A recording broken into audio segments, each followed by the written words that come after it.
Eu atuo na área tributária já há bastante tempo, sobre o viés, sobre a ótica privada. E nós falamos muito de que às vezes o empresário está lá tomando conta de 50, 60 trabalhadores e nunca teve a oportunidade de fazer uma formação. Os municípios lidam com muito mais do que isso, com uma receita muito maior. E não há, ou pelo menos nunca houve, a preocupação de dar formação às pessoas que cuidam, desde a receita ou do capital humano e todo mundo que participa da administração. Então, meu objetivo aqui é trazer algumas ideias sobre a temática que foi proposta pela organização: composição e distribuição do ICMS, Códigos Tributários Municipais e FPM, né, Fundo de Participação dos Municípios. Por isso que eu digo que a ideia aqui é falar de recebimento, né?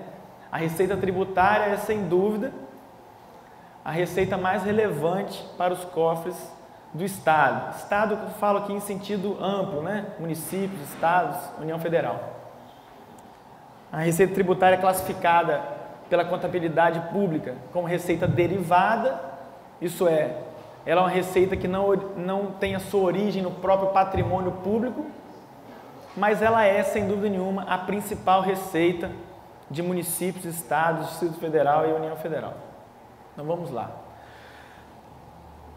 Aquela temática, composição de ICMS, Código Tributário Municipal e FPM, se a gente for transformar para a linguagem do direito tributário, para a linguagem dos cursos de formação em tributário, nós estamos falando em espécies tributárias, competência para instituir e cobrar tributos e repartição da receita tributária.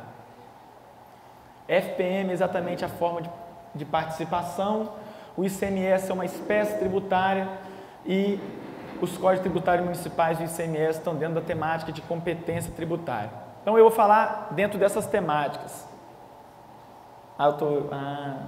Muito bom. Estava com medo de ficar de lado para vocês aqui todo o período. Então nós temos uma hora aproximadamente para tratar desses assuntos e depois vamos ter oportunidade de debate. Então pode passar aí para a gente. Eu fiz questão de fazer uma rápida incursão nas espécies tributárias, porque é importante que vocês tenham consciência exatamente de onde vêm as receitas tributárias, sob qual formato. Essa classificação de espécie tributária, ela não é uma classificação meramente acadêmica, ela tem consequências práticas importantíssimas, tanto para o contribuinte quanto para o gestor público. Então, tributo, essa é a primeira questão. Tributo é um gênero, e dentro do gênero tributo nós temos as espécies tributárias. Já houve muita discussão quanto quais seriam as espécies, mas já há algum tempo, pelo menos uns 15 anos, o STF bateu o martelo e disse: no Brasil, dentro do formato da Constituição de 88, existem 5 espécies tributárias: impostos, taxas, contribuições de melhoria, contribuições sociais e empréstimos compulsórios. Vou fazer uma rápida conceituação delas e já destacando a diferença e a importância de cada uma. Muito bem, os impostos são a espécie tributária mais conhecida. Na verdade, é muito comum que nós tratemos os impostos como se fosse o próprio gênero do tributo. A imprensa em geral, inclusive, incorre nesse erro recorrentemente. Qual é? Você vê a notícia assim, em grandes veículos de comunicação: a União Federal arrecadou com impostos 1 trilhão e 200 bilhões de reais. Não. A União Federal arrecadou com tributos, impostos, taxas, contribuições de melhoria, contribuições sociais, 1 trilhão e 200 bilhões de reais. Na receita tributária, nós temos importantes valores referentes a outros tributos. As contribuições sociais, por exemplo, hoje representam metade de toda a receita arrecadada. Então vamos lá. Qual é a característica principal dos impostos? O imposto é uma espécie tributária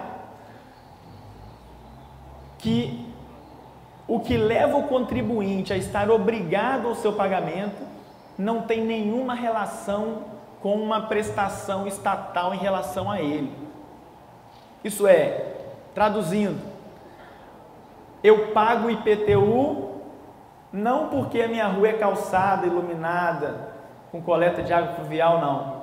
Eu pago IPTU porque a lei diz que todo proprietário, possuidor ou titular de domínio útil de um imóvel urbano tem que pagar IPTU. Então, qual é o conceito de tributo que está ali no artigo 16 do Código Tributário Nacional? O imposto, de imposto, né? O imposto é o tributo cuja obrigação tem por fato gerador uma situação independente de qualquer relação específica, atividade estatal específica relativa ao contribuinte. Estou dizendo o seguinte, nós pagamos impostos, IPVA, ITBI, ITCD, IPTU, ISS, simplesmente porque nós praticamos no mundo real aquela ação que a lei descreveu como fato gerador da obrigação de pagar aquele imposto.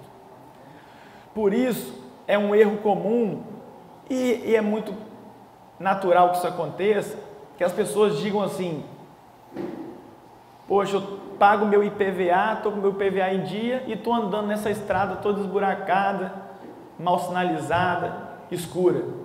Isso é um erro, sob o ponto de vista técnico tributário, isso é um erro crasso. Por quê?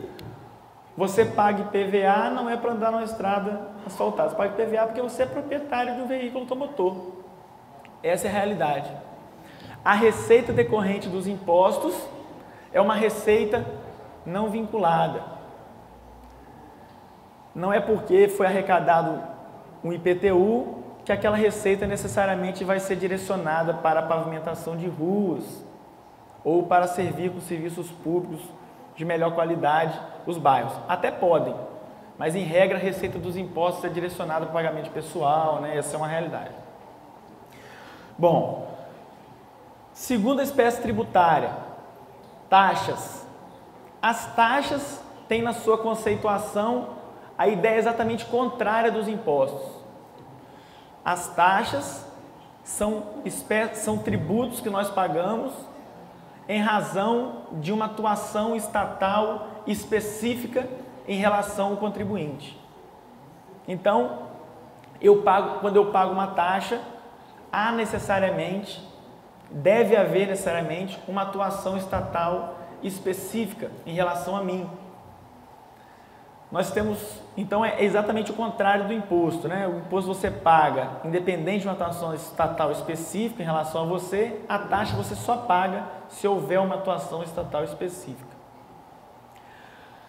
Nós temos duas espécies de taxas. Uma taxa que a gente chama taxas pelo exercício do poder de polícia, que são as taxas que nós pagamos para que o Estado, ou o município, ou a União Federal, exerça uma fiscalização, uma atuação administrativa em relação a uma atividade do contribuinte. Por exemplo, eu quero construir um imóvel, eu preciso de um alvará de construção, uma autorização de construção. Eu pago uma taxa para que o município exerça atividade de polícia, atividade administrativa, e diga se eu posso construir aquele imóvel naquele local, se eu estou deixando os afastamentos necessários, se eu deixei o recuo do passeio público e assim por diante. Essa é a primeira espécie de taxa. As taxas que nós pagamos pelo exercício do poder de polícia. A segunda espécie de taxa, que eu acho mais importante aqui para o nosso debate, é a taxa pela utilização, pela prestação de um serviço público específico e divisível que tenha sido prestado ao contribuinte ou colocado à sua disposição. Muitos serviços públicos são ou podem ser remunerados por taxas. As taxas, sob o ponto de vista de justiça fiscal, é um imposto que caminha na linha da justiça fiscal. Porque o contribuinte que onera o cofre público, isso é, o contribuinte que utiliza do serviço, remunera o município ou o estado por aquele serviço que ele vai usufruir. Nós temos taxas comuns, por exemplo, taxa de esgoto, né? É uma taxa que muitos municípios possuem.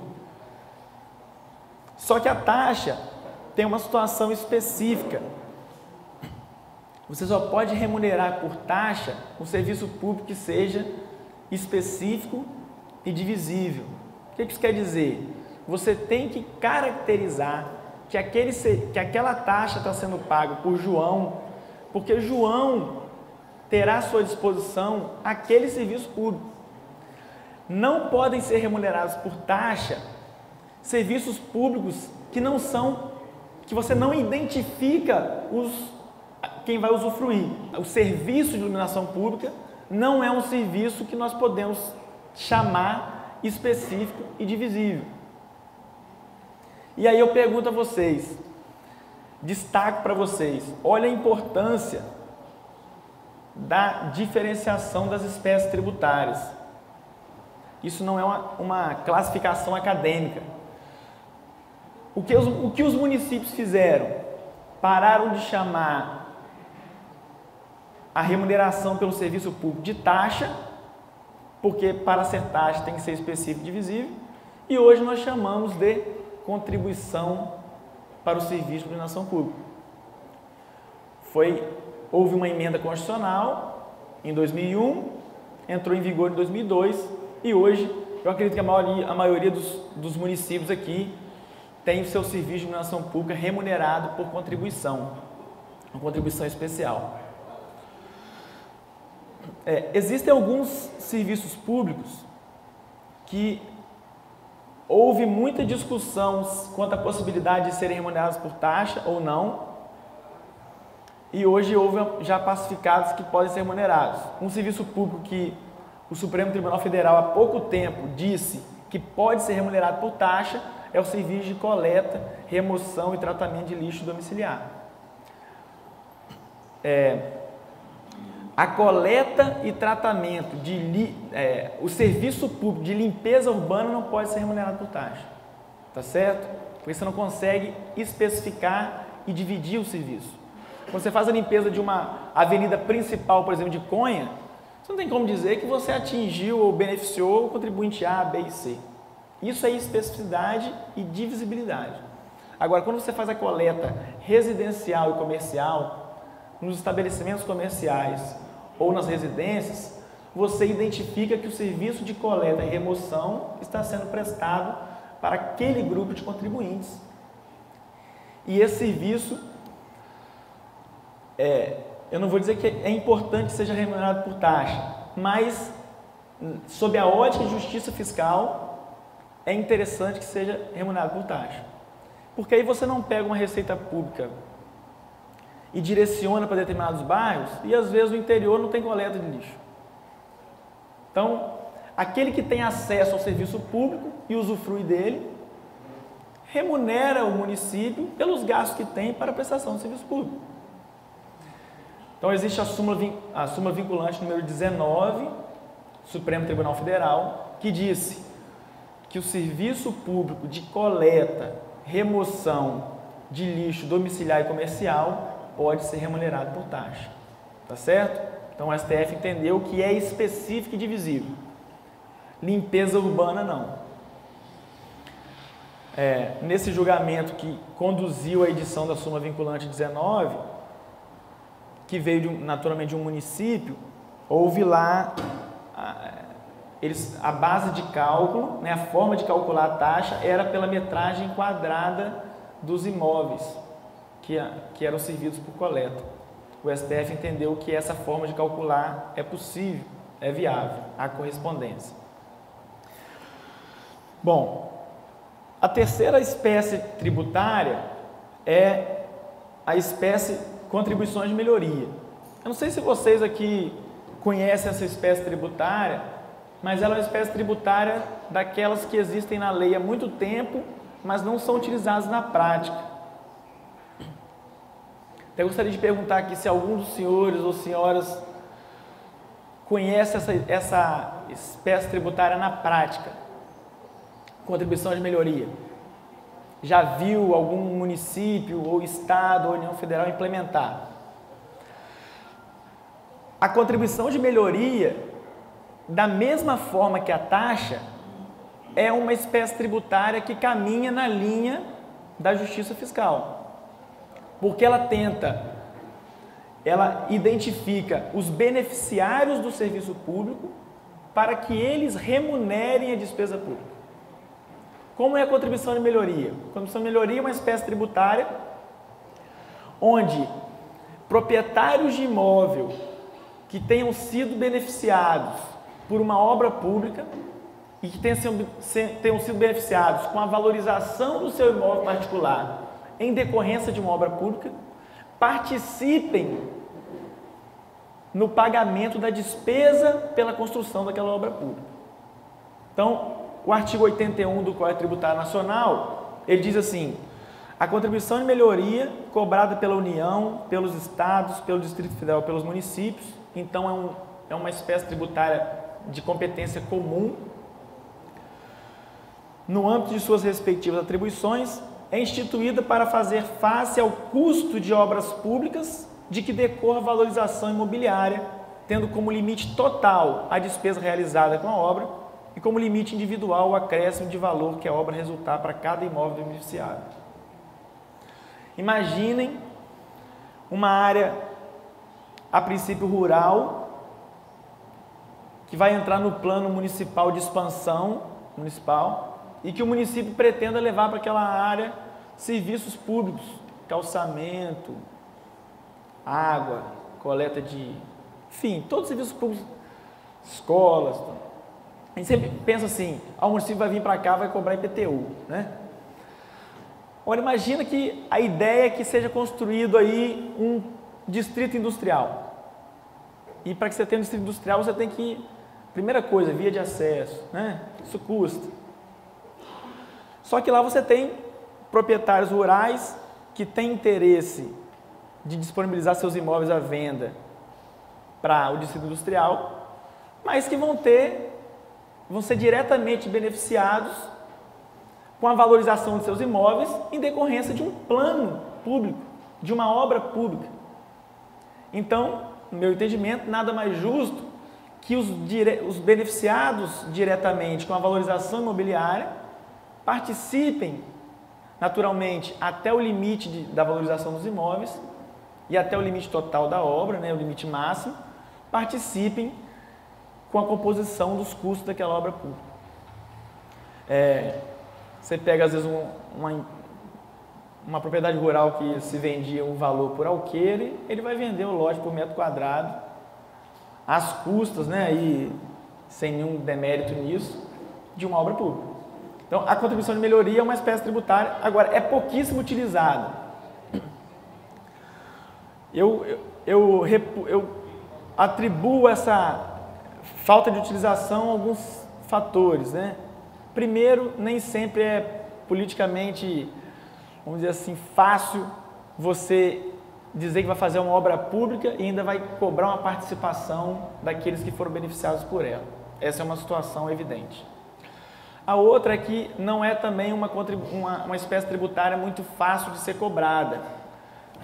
Você tem que criar uma lei, fazer uma avaliação dos imóveis, delimitar qual vai ser a área de impacto, fazer o orçamento da obra e depois fazer uma checagem se houve ou não valorização decorrente da obra pública.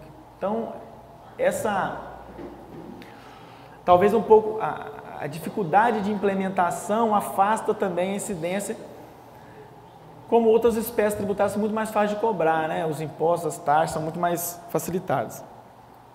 Eu tenho um grande amigo que é procurador do município de Contagem e eles estão lá, eles estão implementando uma contribuição de melhoria, num caso como esse que eu falei, pegando uma área pouco valorizada, servindo de serviços públicos de qualidade para fazer uma expansão industrial.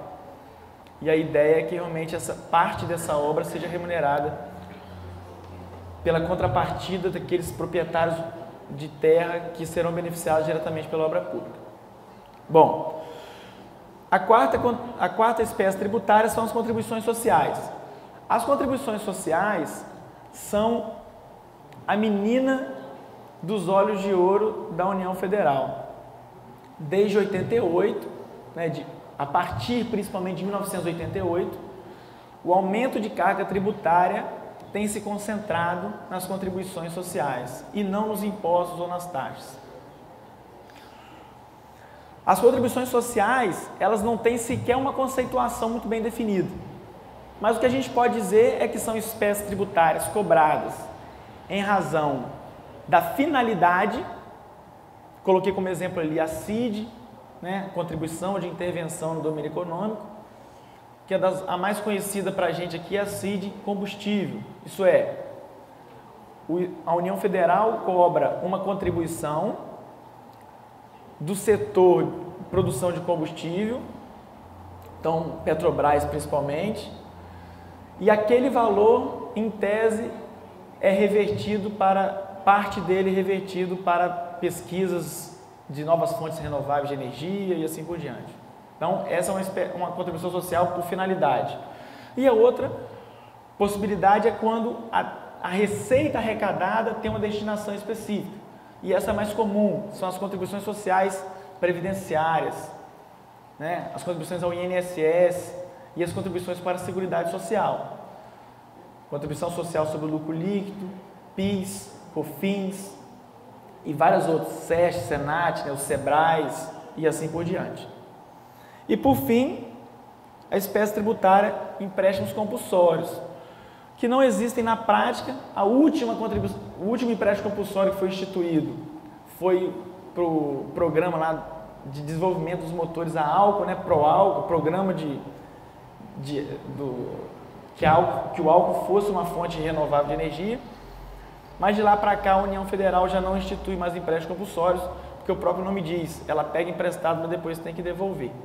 Então é melhor instituir uma contribuição social que você não tem que devolver depois, Muito bem, então essas são as espécies tributárias. Agora, quem pode instituir o quê? Que ente da federação pode cobrar o quê? A Constituição Federal, ela pegou as possibilidades de cobrança, ela fez uma repartição das competências. Competência quer dizer o quê? Quer dizer capacidade, aptidão para cobrança, que é exatamente a pergunta: quem pode cobrar o quê? E depois, que é a segunda parte que a gente vai ver aqui, a Constituição Federal tratou de repartir o bolo da arrecadação. Muito bem, o que cabe à União cobrar? A União pode cobrar impostos, aqueles que estão listados lá no artigo 153 da Constituição, que são imposto de importação, imposto de exportação, imposto de renda, imposto sobre produtos industrializados, imposto sobre operações financeiras, que é o IOF, ITR, imposto territorial rural, e o único que ela não instituiu, imposto sobre grandes fortunas. Então vocês podem ficar tranquilos em relação a isso. Esse imposto ainda não existe, apesar de existirem vários projetos de lei nesse sentido que nunca se concretizam. Bom,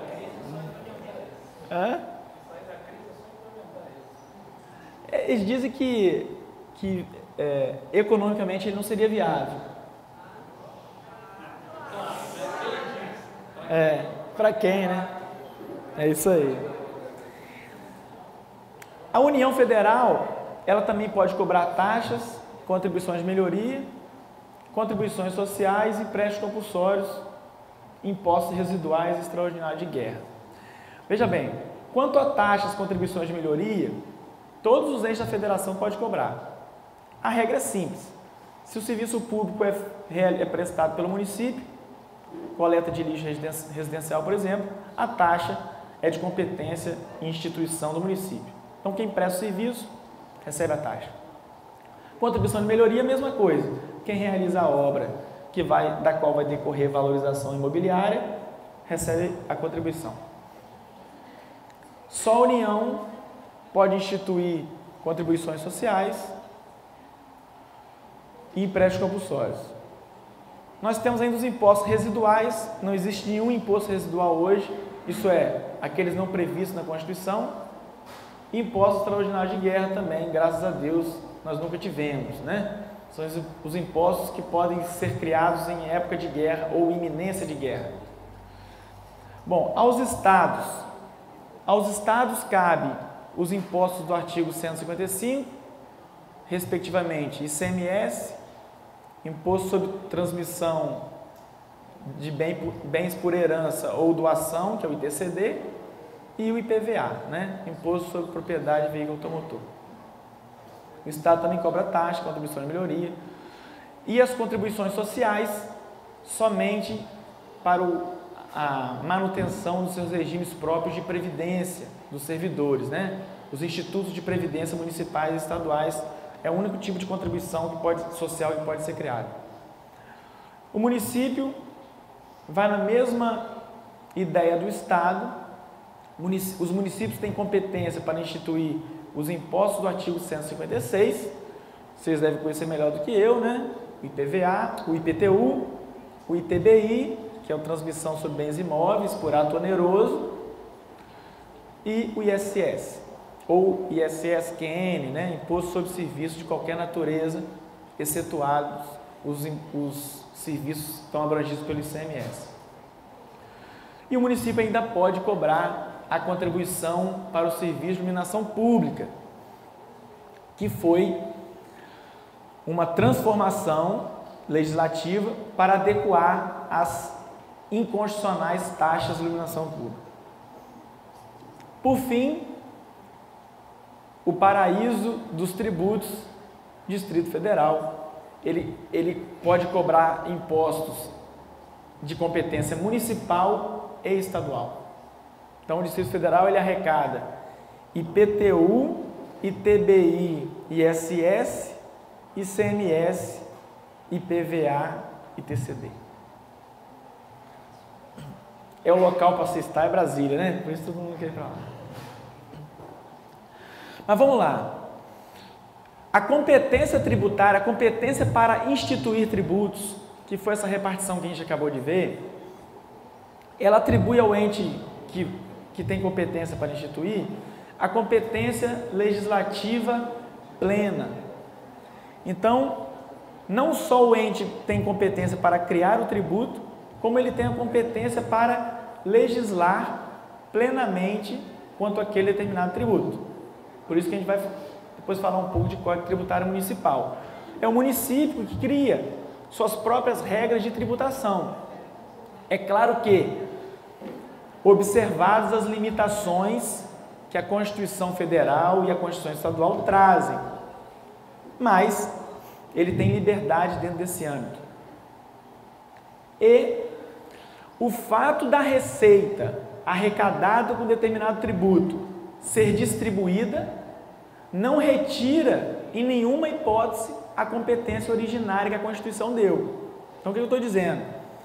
Não é o fato do município receber 50% do ITR arrecadado pela União Federal relativamente aos propriedades rurais que estão na sua área territorial, que retira da União a competência plena para legislar sobre ele. O ITR, inclusive, ele tem uma característica ímpar em relação a todos os outros tributos, na questão da competência, é que os municípios podem, caso queiram, ter não 50%, mas 100% da receita arrecadada com o ITR. A Constituição previu essa possibilidade, desde que o município requeira para si a responsabilidade pela fiscalização, cobrança e gestão dos recursos arrecadados com o ITR. É o que está lá no artigo 150. Coloquei ele não. Ah, não está no outro. 153, parágrafo 4º da Constituição Federal. E Isso aí, 153, parágrafo 4º, inciso 3º. O município, ele pode chamar para ele a responsabilidade de fiscalizar e ficar com 50%, 100% do produto da arrecadação ao invés de 50%. Agora, nem nesse caso, o município adquire a competência do ITR. A competência permanece com a União e o município só fica com a receita integral e a responsabilidade de fiscalizar. A competência é indelegável. Se qualquer um dos municípios que os senhores participam ou residem requerer o direito, né, e a obrigação de fiscalizar e arrecadar 100% do ITR, vocês não podem, por exemplo, criar nenhuma lei de isenção ou dispensa de pagamento. Vocês só podem arrecadar, vocês não são donos da competência, vocês são donos da receita. Então, competência para instituir é uma coisa, direito à receita arrecadada é outra. A competência é sempre indelegável, a receita pode ser partilhada ou integralmente absorvida, tá certo? E voltando um pouquinho, última observação quanto à questão da competência, o fato do ente originariamente competente não exercer sua competência não quer dizer que ele perde a competência. Então, já dei o exemplo aqui, né? A União Federal não exerceu sua competência de criar um imposto sobre grandes fortunas, mas essa competência, pela falta de utilização, não é atribuída a mais ninguém, não é prorrogada ou delegada a mais ninguém, é dela, né? Muito bem, então nós vimos lá o que pode ser cobrado, quem tem a competência para instituir e cobrar. A outra coisa é... Que isso, gente? A outra questão é de que forma a receita arrecadada é partilhada. Muito bem. A Constituição Federal, no primeiro momento, ela repartiu a competência, dizendo o que cada um poderia cobrar, foi o que nós acabamos de ver, e também trouxe lá as limitações, né? E no segundo momento ela diz, olha, isso que foi arrecadado dessa forma, deverá ser partilhado dessa forma. Então ela trouxe de que forma imposto de renda, IPI, ICMS vai ser partilhado, é o que a gente vai tratar aqui agora.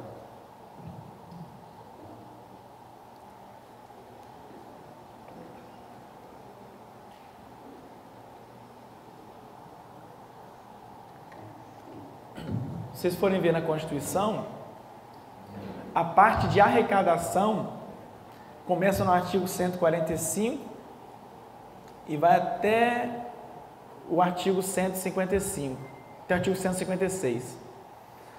Do artigo 157 até o 162 aproximadamente, a gente fala de repartição de receita. Então, primeiro tem uma ideia lógica de arrecadação e depois partilha do resultado da arrecadação. Então, o artigo 157 diz aí: pertencem aos estados e ao Distrito Federal o produto do imposto de renda na fonte retido dos funcionários ou servidores públicos. Então, todo pagamento realizado a título de vencimento ou qualquer outra denominação que tenha incidência do imposto de renda na fonte, aquele imposto de renda já fica, todo imposto de renda retido na fonte fica para o município. Segunda hipótese, 50% do ITR arrecadado das propriedades rurais que tem sede no respectivo município. Lembrando, como eu já adiantei, que o artigo 153, parágrafo 4º, inciso 3º, possibilita o município que queira ser responsável pela fiscalização e arrecadação ficar com 100% da receita. O ITR, vou falar assim como advogado minha vida já profissional como advogado tributarista. O ITR é o tributo menos fiscalizado pela Receita Federal. A Receita Federal, acho que do seu ponto de vista econômico, ela deve estar assim, louca para delegar para os municípios, porque ela não faz uma fiscalização efetiva, e daí a possibilidade que o ITR, nem todo o ITR seja pago, né, a possibilidade de evasão fiscal, e também não é uma receita relevante para ela, já que não é um tributo muito alto e ela ainda tem que partilhar 50% da receita com todo o município. Terceira receita que pertence da partilha que pertence aos municípios, 50% do IPVA arrecadado com aqueles veículos emplacados no respectivo município. Bom, e aí vem a receita mais relevante para os municípios, do seu ponto de vista da partilha, né?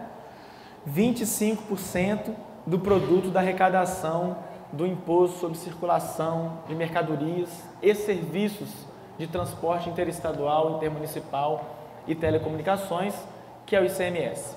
Então, 25% do ICMS arrecadado é destinado ao município. E serão creditados aos municípios em que hipótese ou proporção? O primeiro critério é, desses 25% arrecadados, 3/4 ou 75% é calculado com base no critério que a gente chama de valor adicionado. A gente vai conhecê-lo melhor à frente.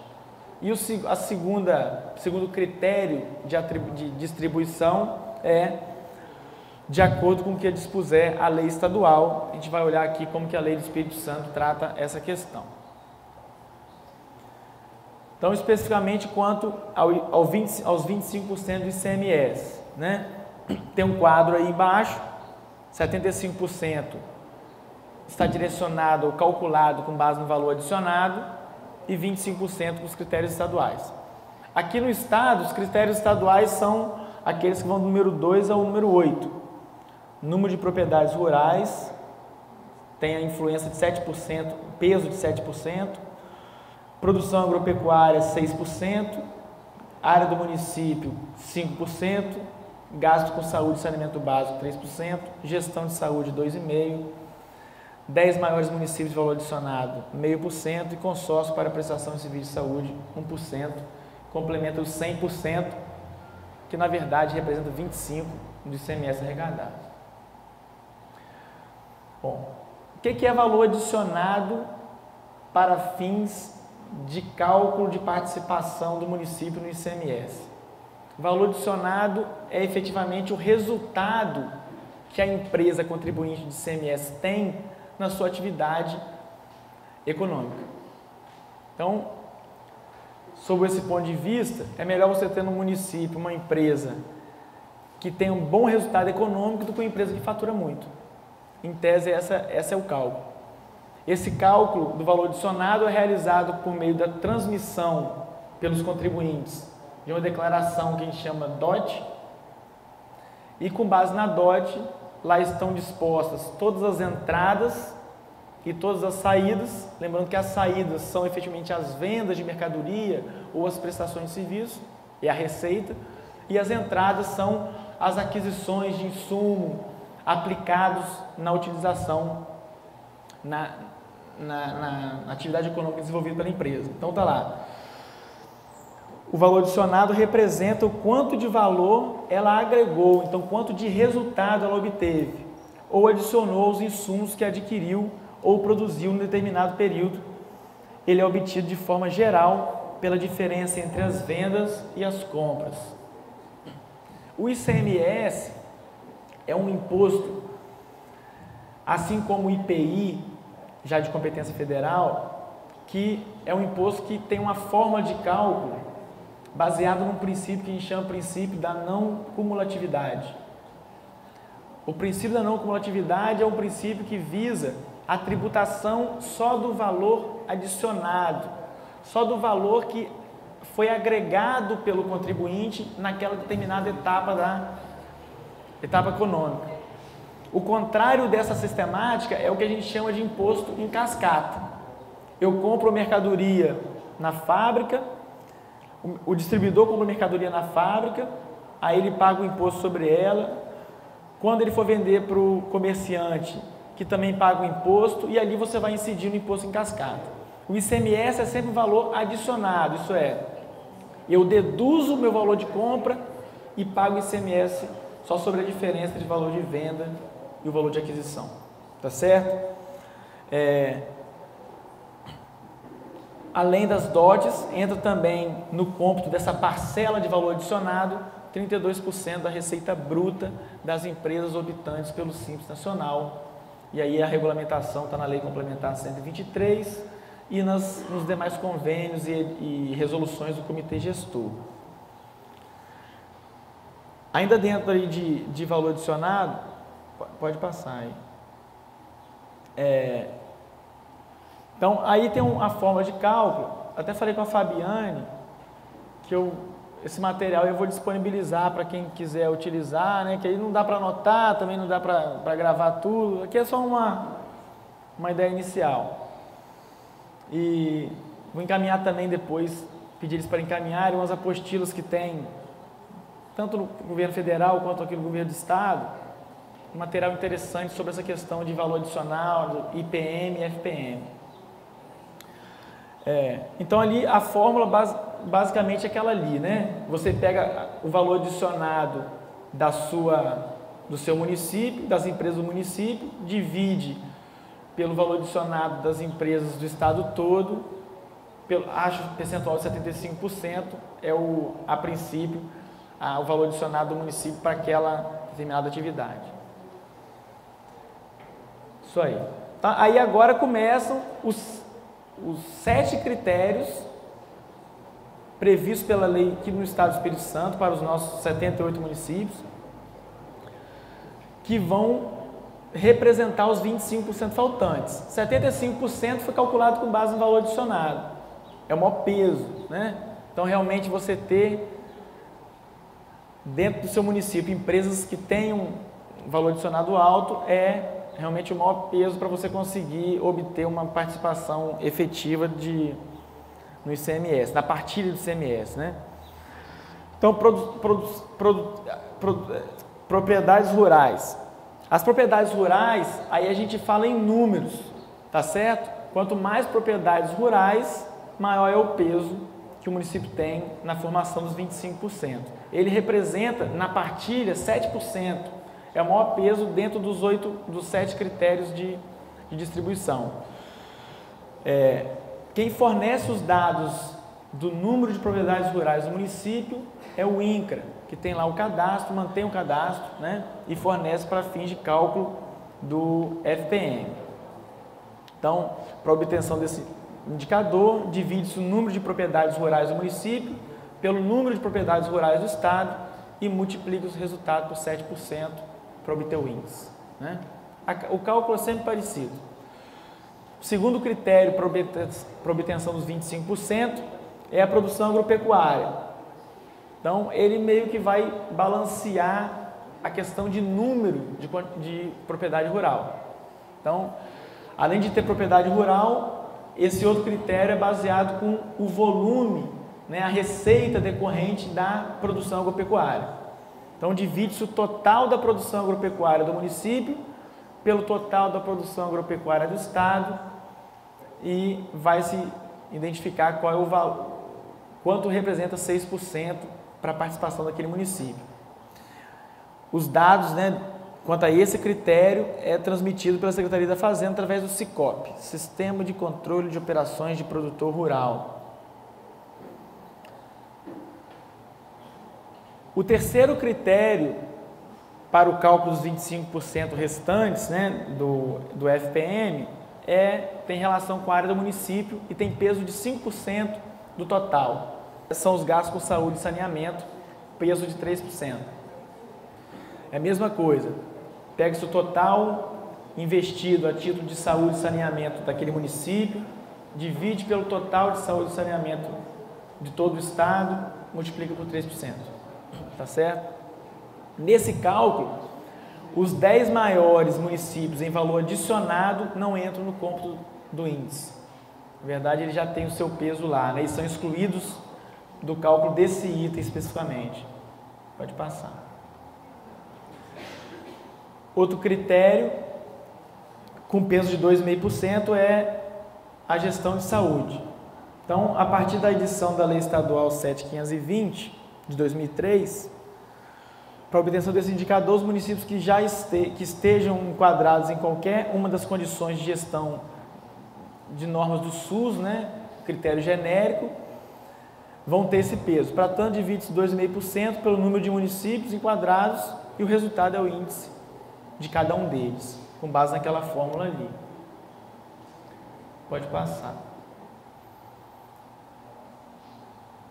Penúltimo índice, penúltimo item, né, para o índice, que tem um peso aí de 0,5 ponto percentual, são os 10 maiores municípios em valor adicionado participantes da gestão de saúde. Aqueles que estão enquadrados lá como participantes da gestão de saúde e forem enquadrados com os 10 maiores, tem aí o acréscimo de 0,5%. E por fim, não, pode passar. E por fim, os participantes do consórcio para prestação do serviço de saúde tem lá ainda o peso de 1%, considerando o cálculo daquela forma que eu coloquei ali. Muito bem, apurados todos esses 8 índices, valor adicionado e todos os outros 7 que representam os 25%, vai se chegar a qual é a participação a participação daquele município na arrecadação, nos 25% arrecadados do ICMS. Passar. Uma questão interessante, volta um pouquinho. Uma questão interessante aí do FPM é que é realizado o cálculo pelo Estado do Espírito Santo, ele é disponibilizado e é passível de recurso, né? Todo município tem que verificar se o cálculo corresponde efetivamente aos índices que ele possui, para que ele tenha, inclusive, possibilidade de contestar, caso efetivamente não represente a realidade. Então, ele tem que ser disponibilizado até o 30 de junho de cada ano, é emitido um índice provisório inicialmente, e depois o índice provisório, a partir da publicação do índice provisório, cada município tem 30 dias para fazer sua contestação, caso queira. Lembrando que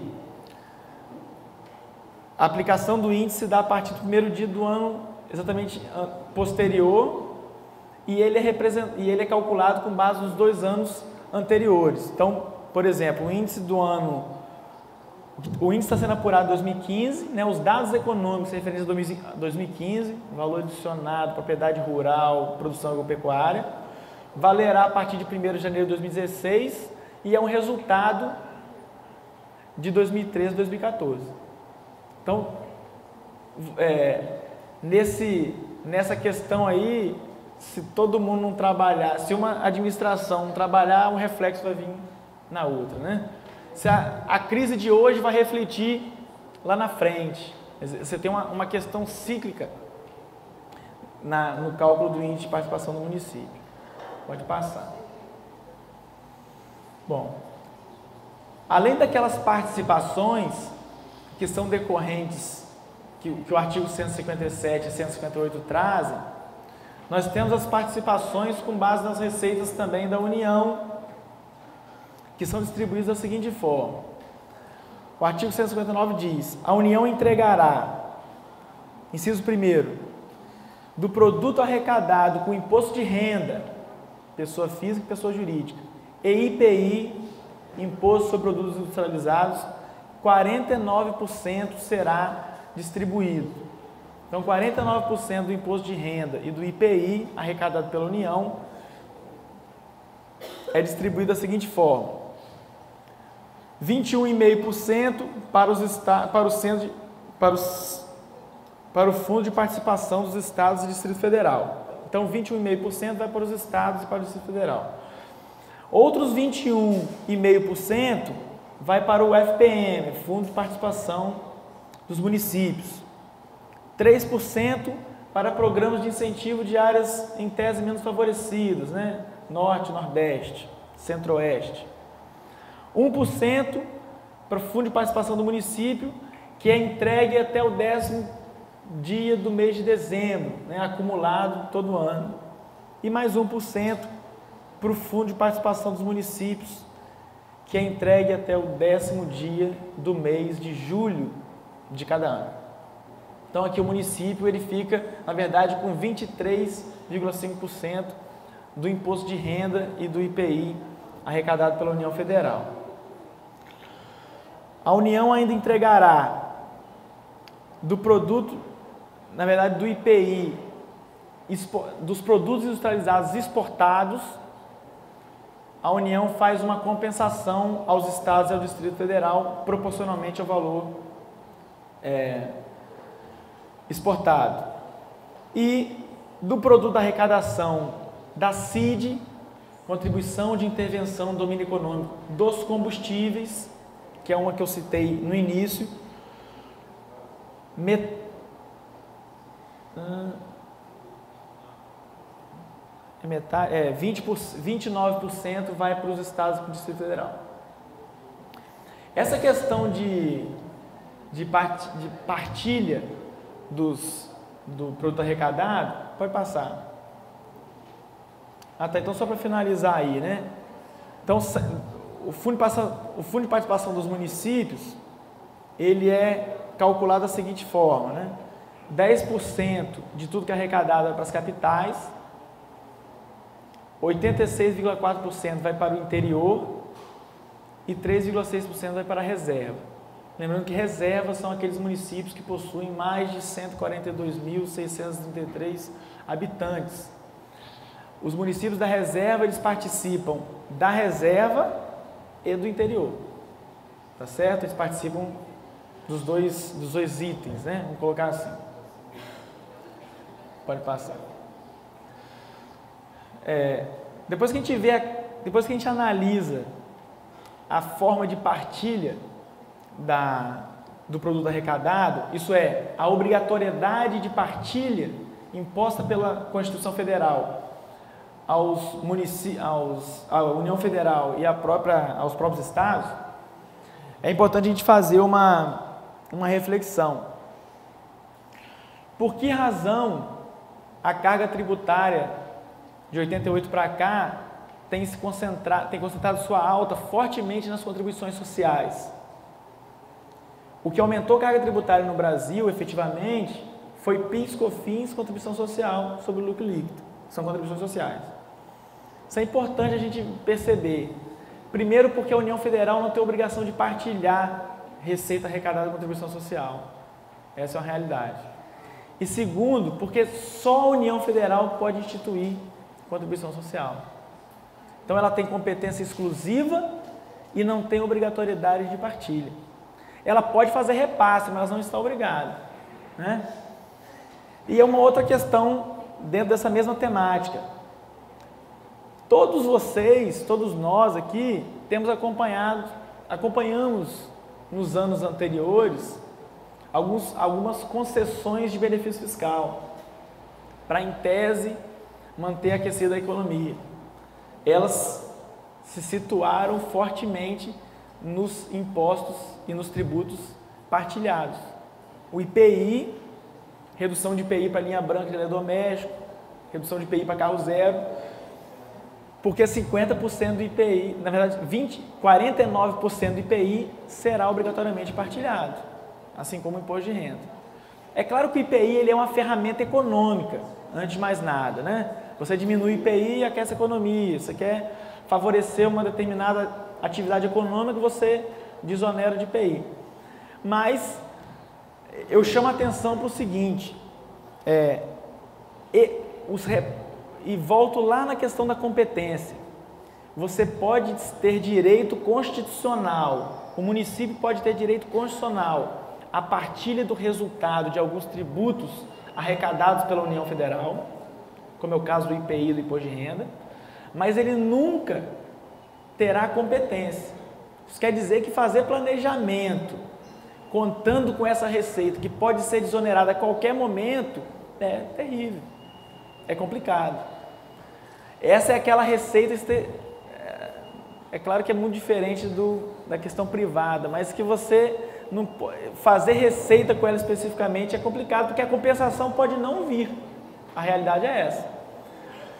Quando a União Federal vai e diz, olha, vou reduzir a 0 o IPI sobre carro, sobre veículo 0 quilômetro, ele limitou ali aquele repasse mensal, porque esses repasses são feitos de 10 em 10 dias, né, conforme determina a Constituição. Ele limitou a possibilidade de receita que às vezes o município planejou e esperava receber. Pode ser que não vai ter receber, né? Mas esses benefícios fiscais raramente são dados sobre as contribuições sociais, porque essas é receita que ela não partilha, né? Essa é uma questão. Bom, e para finalizar aqui a temática, já estourando meu tempo, tem lá um item dentro da nossa temática que são os códigos tributários municipais. Eu sempre eu convivo muito com os códigos tributários municipais porque eu advogo em regra contra a fazenda, né? Essa é a minha atividade. Você pega um projeto de lei de um outro município, você vai utilizar, né? Agora, um problema que eu vejo nos códigos tributários municipais é que muitos deles são muito complexos e de aplicação pouco factível. Então, às vezes você atribui a um auditor fiscal municipal, às vezes a interpretação de uma norma que foi criada para ser interpretada por um jurista, você piora a qualidade do lançamento tributário. Então, o que eu vejo assim, muitos tributos poderiam ter suas normas de autuação simplificadas. E esse é o primeiro item que eu aponto ali como assim, sugestão para os senhores, né? Todos aqueles que tiverem acesso ou estiverem vinculados a essa questão fazendária. Os códigos tributários municipais têm que ser claros e serem possíveis de ser aplicados pelos servidores que usam dele. Outra questão que os códigos tributários municipais, a gente constatou, os códigos tributários municipais aqui do estado estão muito carentes, é contemplar novas formas de autuação. Não é hoje mais possível, considerando o volume de atividade econômica e de empresas em atividade, que a gente continue naquela fiscalização de porta a porta. Hoje eu vou no bairro tal, semana que vem eu vou no bairro tal. Não. Os códigos têm que prever os novos métodos de fiscalização e, para isso, a Receita Federal é espelho. Você tem que trabalhar com as informações. Hoje, vou dar um exemplo aqui muito atual.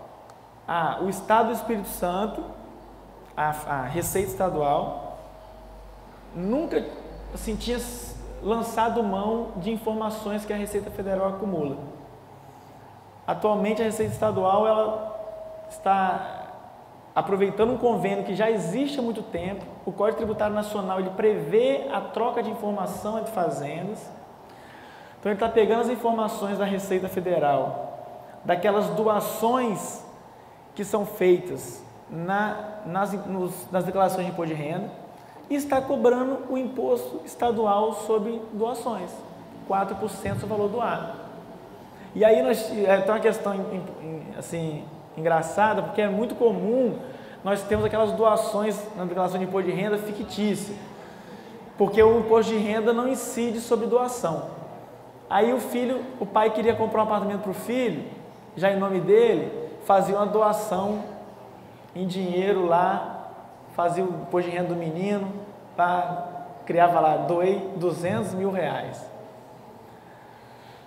Naturalmente ele efetivamente doou, porque ele comprou um imóvel e colocou o nome do filho, né? Mas ele não recolheu o ITCD. O que o Estado está fazendo? Intimando aquela pessoa, dizendo, olha, você falou na declaração de imposto de renda que você doou 200 mil reais para o seu filho.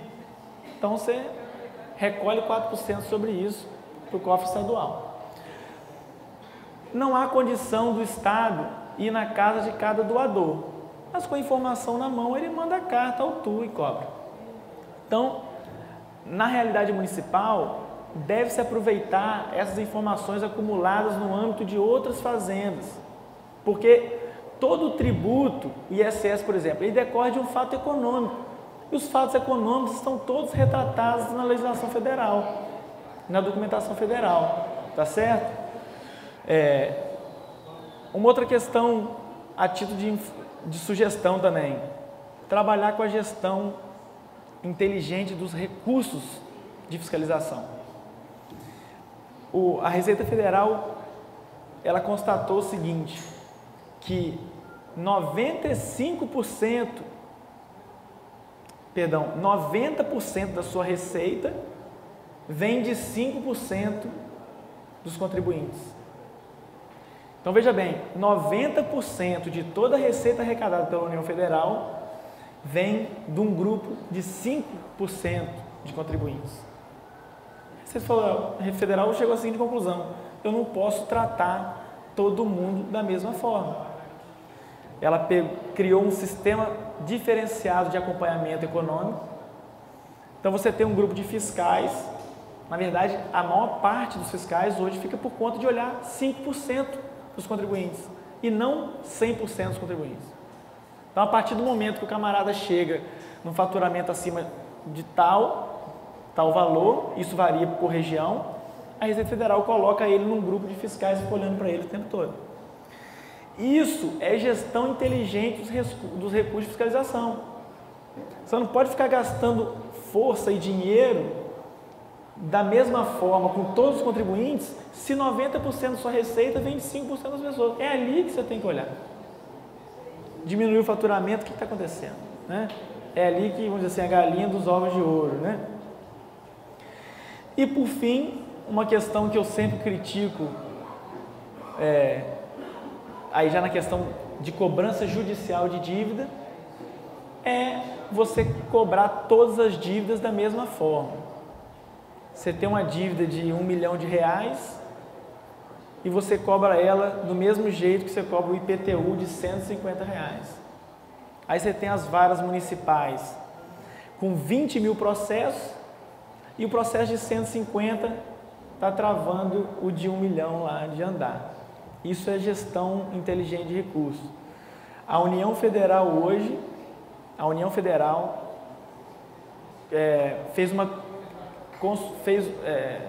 encomendou uma pesquisa do IPEA, e o IPEA diz que uma execução no âmbito federal não custa menos que R$20 mil. O que a União Federal fez? Não executa débitos abaixo de R$20 mil, porque esse é o custo da execução. Mas o que ela faz? Ela protesta a dívida, ela faz cobrança administrativa, ela impede uma certidão negativa, ela insere o nome dele no CADIM, no Serasa, mas ela não investe R$20 mil para talvez receber R$20 mil, porque essa é a conta. Quanto custa um procurador, custo judicial, o tempo, ela foca naquelas que efetivamente vai ter resultado. É claro que nós temos aqui envolvida a questão de responsabilidade fiscal, e aí, por isso que existe uma pesquisa do IPEA que dá base a essa situação. Mas não é que as dívidas não são cobradas. Elas são cobradas a partir de determinado valor ou são cobradas de outra forma. Tá certo? Bom, bem rapidamente, foi isso que eu tentei passar para vocês e agora a gente entra aí na fase das perguntas. Espero ter de alguma forma contribuído